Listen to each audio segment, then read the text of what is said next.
क्या हमारा भाग्य पहले से ही लिखा होता है? हमारे भाग्य में जो कुछ भी लिखा रहता है वह पहले से तय है।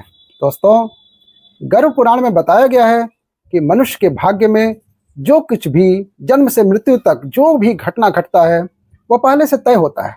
दोस्तों, मृत्यु और जन्म ही एक ऐसा सत्य है जिसे कोई टाल नहीं सकता है। दोस्तों, हम ये नहीं जान पाते हैं कि हमारा भाग्य हमारे जन्म से पहले ही लिखा होता है या जन्म के बाद, लेकिन गरुड़ पुराण में जन्म मरण के बारे में विस्तृत रूप में जानकारी दिया गया है। तो आइए शुरुआत करते हैं गरुड़ पुराण की वो ज्ञानवर्धक प्रस्तुति की कि मनुष्य का भाग्य कब लिखा जाता है। क्या मनुष्य का भाग्य उसके जन्म से पहले लिखा जाता है या जन्म के बाद? नमस्कार दोस्तों, हर हर महादेव। स्वागत है आपका हमारे इस चैनल पर।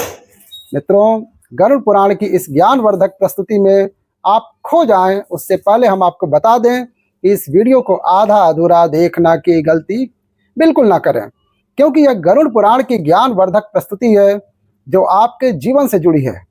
गरुड़ पुराण की इस रहस्यमय ज्ञान को जानने के बाद आपके जीवन से समस्त लोभ, क्रोध, मोह, दुखों का अंत हो जाएगा।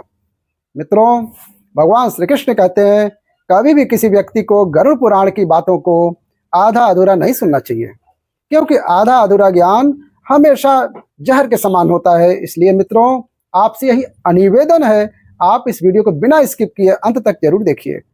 साथ ही इस वीडियो को एक लाइक करके चैनल को अवश्य सब्सक्राइब करके बेल आइकन दबा दें और कमेंट बॉक्स में जय श्री कृष्णा लिखकर ईश्वर को आप अपना आभार जरूर व्यक्त कीजिए। इससे आपके जीवन में सभी दुखों का नष्ट हो जाए, अंत हो जाएगा। जानते हैं, गरुड़ पुराण में श्री कृष्ण ने बताया है कि मनुष्य के जीवन में जो कुछ भी होता है वह जन्म से पहले से तय होता है, उसे कोई टाल नहीं सकता है। दोस्तों, गरुड़ पुराण हमें जन्म मरण से लेकर वर्तमान जीवन कैसे जिए ये सभी चीजों के बारे में सिखाते हैं। आइए दोस्तों, आज हम एक कथा के माध्यम से जानते हैं कि हमारा भाग्य जन्म से पहले लिखा जाता है या जन्म के बाद, जो गरुड़ पुराण और स्कंद पुराण के द्वारा बताया गया है, जो श्री कृष्ण ने स्वयं नारद से बतलाया था। आज हम उन्हीं कथा को जानेंगे। मित्रों, एक समय की बात है, द्वारका नगरी में श्री कृष्ण अपने दिव्य आसन पर बैठे हुए थे। तभी देवर्षि नारद नारायण नारायण का जाप करते हुए उनके पास पहुंचते हैं और उन्होंने प्रणाम करते हुए कहा, हे प्रभु, आप त्रिकालदर्शी हैं। मैंने सुना है कि जो जीव मनुष्य जन्म लेता है क्या उसका भाग्य पहले से लिखा होता है? हे प्रभु, मैं जानना चाहता हूं कि मनुष्य के साथ जो कुछ भी घटना घटित होती है वह उसके जन्म से पहले से तय होती है अथवा पिछले जन्म का भोग भोगता है। क्या यह सत्य है या हम अपनी मेहनत और कर्मों से इसे बदल सकते हैं? फिर भगवान श्री कृष्ण नारद की बात सुनकर मुस्कुराए और बोले, हे नारद, आपका यह प्रश्न बहुत ही गुण और महत्वपूर्ण है, जो मानव जाति के लिए उसके जन्म, कर्म और मृत्यु पर आधारित है। फिर श्री कृष्ण बोलते हैं, हे नारद, मैं तुम्हें एक कथा सुनाता हूँ जो न केवल तुम्हारे इस प्रश्न का उत्तर देगी बल्कि हर मनुष्य के लिए एक चेतावनी और प्रेरणा भी होगी। तुम इस कथा को पूरे ध्यान पूर्वक आखिरी तक सुनो। कृष्ण बोले, हे नारद, यह गरुड़ पुराण की है। जो यह कथा को आधा अधूरा सुनने की गलती करता है उस पर भारी संकट आ जाती है, क्योंकि आधा अधूरा ज्ञान हमेशा विष के समान होता है। श्री कृष्ण बोले, हे नारद, इस कलयुग भरी संसार में जो मनुष्य इस कथा को पूरे ध्यान पूर्वक आखिरी तक सुन लेगा और समझ लेगा, उसका ये संसार से सभी पाप, कर्म, क्रोध, मोह, लोभ से मुक्ति मिलेगा।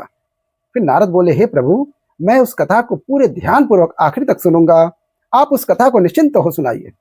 फिर श्री कृष्ण ने नारद को वो कथा सुनाते हुए कहा, हे नारद, प्राचीन काल में एक विशाल और समृद्ध राज्य था जिसका नाम अक्षयपुरी था।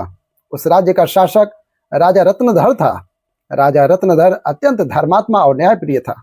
वह सदैव अपने राज्य के प्रजा के कल्याण के लिए काम करता था और धर्म का पालन करता था। उसे भगवान से एक संतान का आशीर्वाद चाहिए था ताकि वह अपने राज्य का कार्यभार किसी योग्य उत्तराधिकारी को सौंप सके। फिर हे नारद, राजा रत्नधर और रानी दोनों ने कई वर्षों तक तपस्या की।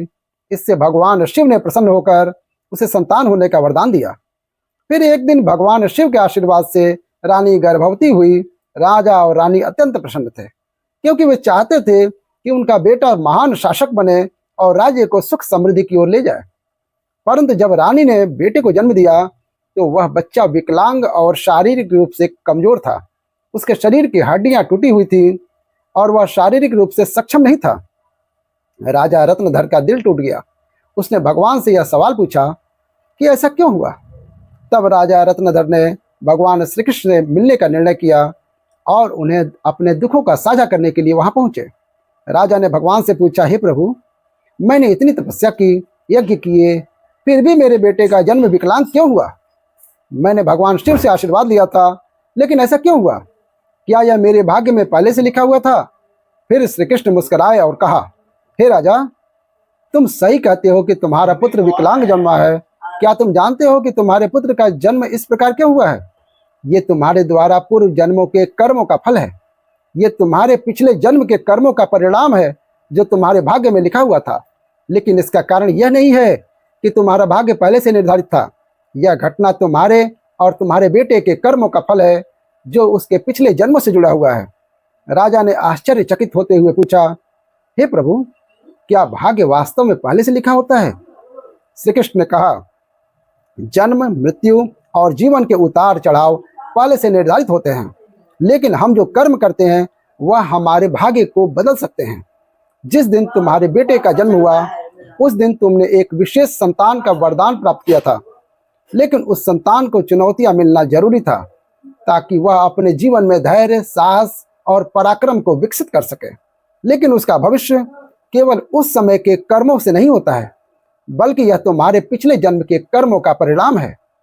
श्री कृष्ण ने राजा रत्नधर से कहा, हे राजन, भाग्य और कर्म में बहुत गहरा संबंध है। हमारे कर्म ही हमारे भाग्य का निर्माण करते हैं। यही कारण है हमें जीवन में अपने कर्मों को सदैव धर्म और सत्य के मार्ग पर रखना चाहिए। श्री कृष्ण ने कहा, हे राजन, जो कुछ भी तुम्हारे जीवन में घटित होता है वह तुम्हारे पिछले जन्म के कर्मों का परिणाम है। यदि तुम्हारा बेटा विकलांग जन्मा है तो यह उसकी आत्मा के पिछले जन्म के कर्मों का फल है।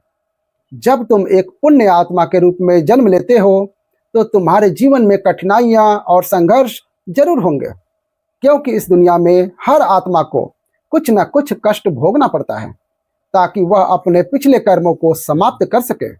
लेकिन याद रखो, तुम्हारे बेटे के जीवन में जो कठिनाई है वह उसकी परीक्षा है। यदि वह धैर्य और साहस से इन कठिनाइयों का सामना करता है तो वह अपने भाग्य को बदल सकता है।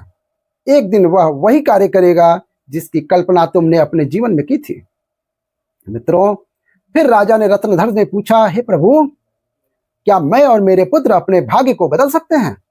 श्री कृष्ण ने उत्तर दिया, बिल्कुल, तुम दोनों ही अपने भाग्य को बदल सकते हो। तुम्हारे बेटे के जन्म के समय जो विकलांगता थी वह उसके कर्मों का फल था, लेकिन उसका भविष्य तुम्हारे अच्छे कर्मों पर निर्भर करता है। यदि तुम उसे साहस, धैर्य और आत्मविश्वास से भर दोगे तो वह अपने भाग्य को बदल सकता है। तुम्हारे अच्छे कर्मों के परिणाम स्वरूप वह एक दिन महान बनेगा और राज्य का भार संभालने में सक्षम होगा। मित्रों, फिर भगवान श्री कृष्ण ने आगे कहा, भाग्य एक चक्र के समान है जो कर्मों के आधार पर घूमता रहता है। जब तुम अच्छे कर्म करते हो तो तुम अपने भाग्य को सुखमय बना सकते हो। फिर आगे श्री कृष्ण से राजा रत्नधर ने कहा, क्या भाग्य निश्चित रूप से पिछले कर्मों से जुड़ा होता है। श्री कृष्ण बोले, हाँ, लेकिन उसे बदलने की शक्ति तुम्हारे हाथों में है। यदि तुम अच्छे कर्म करते हो तो वह तुम्हारे भाग्य को भी सुधार सकते हो। साथ ही भक्ति, साधना और सेवा से भाग्य बदला जा सकता है। भगवान की भक्ति से ईश्वर को प्रसन्न करके हम अपने भाग्य को बदल सकते हैं। अगर तुम अपने पुत्र को साहस और आत्मविश्वास से जीवन के संघर्षों का सामना करने की शिक्षा दोगे तो वह अपने भाग्य को बदल सकता है। राजा रत्नधर ने भगवान श्री कृष्ण की बातों को पूरी तरह से आत्मसात किया और अपने पुत्र को शिक्षा देने का संकल्प लिया। उसने अपने पुत्र को कठिनाइयों के बावजूद साहस और विश्वास के साथ जीवन जीने की प्रेरणा दी। समय के साथ उस विकलांग पुत्र ने अपनी आत्मविश्वास और कठिनाइयों से लड़ते हुए समाज में महत्वपूर्ण स्थान प्राप्त किया। उसके संघर्षशीलता और साहस ने राज्य में उसका सम्मान बढ़ाया। कृष्ण बोले, हे नारद, तुम यह समझो कि भाग्य एक निरंतर प्रक्रिया है जो कर्मों के आधार पर बदलती रहती है। जो लोग जीवन में अपने कर्मों को सुधारते हैं और भगवान की शरण में जाते हैं उनका भाग्य भी बदलता है। ये केवल कर्म ही नहीं है, बल्कि ये जीवन के संघर्षों और कर्मों का परिणाम है। मित्रों, फिर श्री कृष्ण ने नारद से कहा, यह कथा हमें यह सिखाती है कि जीवन में जो कुछ भी घटित होता है वह हमारे पिछले कर्मों का फल है। भाग्य और कर्म का कोई निश्चित प्रारूप नहीं होता है। हमारा कर्म हमारा भाग्य बदल सकते हैं।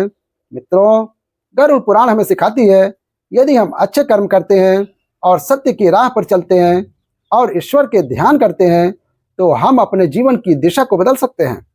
फिर श्री कृष्ण ने नारद से कहा, हे नारद, यह संसार कर्मों का दर्पण है। जो जैसा कर्म करेगा वह वैसा फल भोगेगा। मनुष्य को यह ध्यान रखना चाहिए कि माता पिता की सेवा, दूसरों की सहायता और ईश्वर की ध्यान ही सबसे बड़ा धर्म है। जो मनुष्य अपने पिछले जन्म में किसी के साथ पाप किया है, किसी को कष्ट दिया है, उसे न केवल नरक में भयानक यातनाएं मिलती हैं, बल्कि वह जन्म जन्मांतर तक उस भोग भोगती है। लेकिन जो अपना कर्म सुधारता है वह इस चक्र से मुक्त हो सकता है, क्योंकि यह संसार एक अवसर है। धर्म, सेवा, सत्य ही मनुष्य का जीवन है। मनुष्य को यह समझना चाहिए कि मृत्यु के बाद उसके अच्छे कर्म ही साथ जाते हैं। मित्रों, यह कथा हमें सिखाती है कि हमारे भाग्य पिछले कर्मों का फल है। हर पाप का दंड, हर पुण्य का फल निश्चित होता है। हे मनुष्य, तुम अपने कर्मों पर ध्यान दो। स्वार्थ, पाप और अहंकार को त्यागो। धर्म, सत्य और सेवा को अपनाओ, क्योंकि यही जीवन का सबसे बड़ा सत्य मार्ग है। मित्रों, श्री कृष्ण ने इस प्रकार नारद को गरुड़ पुराण के रहस्य को बताया। मित्र, भाग्य निश्चित रूप से जन्म से पहले लिखा जाता है, लेकिन हम अपने जीवन के संघर्ष, सत्य, धर्म और ईश्वर की भक्ति से हम अपने भाग्य को बदल सकते हैं। मित्रों, गरुड़ पुराण में भाग्य का लेखा जोखा और कर्मों के बारे में उल्लेख मिलता है। पर दोस्तों, मनुष्य अपने कर्मों, संघर्ष और ईश्वर की भक्ति से हम अपने जीवन को बदल सकते हैं। मित्रों, गरुड़ पुराण हमें सिखाती है, जीवन एक बोया हुआ खेत की तरह है। मनुष्य खेत में जो बीज बोते हैं वही फल प्राप्त होता है। उसी प्रकार मनुष्य अपने जीवन में जो कर्म करते हैं उसका अगले जन्म में उसी रूप से फल भोगता है। इसलिए दोस्तों, गरुड़ पुराण में श्री कृष्ण कहते हैं कि जब मनुष्य का जन्म होता है तो उसके पिछले कर्मों के आधार पर उसका भाग्य उसके जन्म से पहले लिखा जाता है, और उस मनुष्य के साथ वही होता है जो उसके जन्म से पहले उसके भाग्य में लिखा हुआ है, जिसे कोई टाल नहीं सकता है। परंतु सत्य, धर्म और सेवा से ईश्वर को प्रसन्न कर हम अपने भाग्य को बदल सकते हैं। हिंदू धर्म का सबसे बड़ा धर्म ग्रंथ गरुड़ पुराण है, जिसमें मनुष्य के जीवन, मृत्यु और भाग्य कर्मों के बारे में विस्तार रूप में बताया गया है।